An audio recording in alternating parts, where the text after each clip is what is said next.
6h47, retour de la matinale de l'économie avec Annalisa Capellini. On va parler des négociations sur le nucléaire iranien qui reprennent. C'est aujourd'hui à Genève. D'un côté, les responsables iraniens, de l'autre côté, les Français, les Britanniques, les Allemands, des Européens qui menacent Téhéran à nouveau de sanctions. Est-ce que c'est possible? Oui, tout à fait. C'est absolument possible. Les sanctions s'appliqueraient dès le mois d'octobre. C'est le mécanisme de snapback, donc ce mécanisme qui prévoit le rétablissement de sanctions en cas de non-respect d'un accord. Là, en l'occurrence, c'est l'accord de 2015 sur la non-prolifération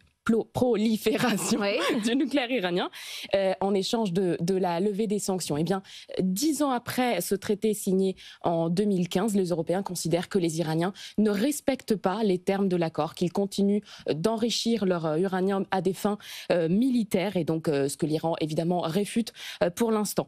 En réalité, il faut être très clair, ces nouvelles sanctions n'arrangeraient personne. C'est plus une menace de la part de l'Europe, c'est plus une manière d'obliger les Iraniens à revenir à la table des négociations et surtout à reprendre le dialogue avec Washington. Alors l'Iran défrait un peu moins la chronique ces derniers temps, mais les tensions sont toujours très fortes avec Washington. Ah oui, peut-être même plus. Selon le guide suprême iranien, la situation actuelle avec les États-Unis est insoluble. Il n'y a pas de sortie possible. Ali Khamenei, qui ne s'est pas beaucoup exprimé depuis le cessez-le-feu du 14 juin, qui sort de son silence uniquement pour les questions qui lui tiennent vraiment, vraiment à cœur, comme dans ce cas. Il a dit que l'Iran refuserait de se soumettre aux diktats des États-Unis, aux ordres des États-Unis.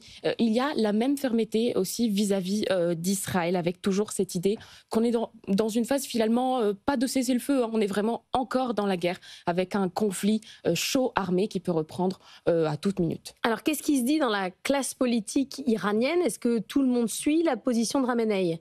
Eh bien, il y a de plus en plus de voix, on va dire, discordantes. Il y a des voix qui s'élèvent pour, en tout cas, demander au guide suprême un peu plus de souplesse. Ça vient surtout du Front de la Réforme. C'est la principale coalition des réformistes qui fait tout à fait partie du régime. Donc, ce n'est pas des opposants, ce n'est pas des voix d'opposition encore. Mais en tout cas, cette coalition commence de plus en plus à s'exprimer en faveur d'un assouplissement de la position. Pour eux, le conflit avec Israël a démontré une chose, que oui, l'Iran peut se défendre tout seul, que l'Iran peut survivre en cas d'attaque directe, mais à quel prix finalement? Au prix de pertes humaines, financières, psychologiques beaucoup trop lourdes.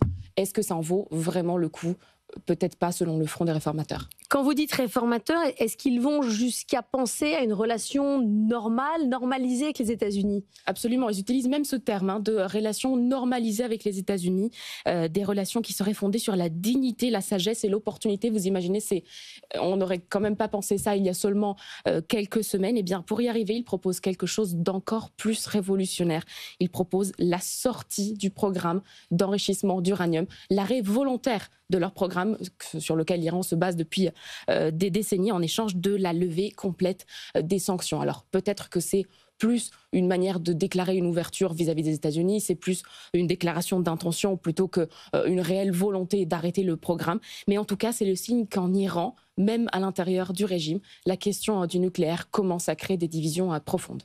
Merci beaucoup, Annalisa Capellini.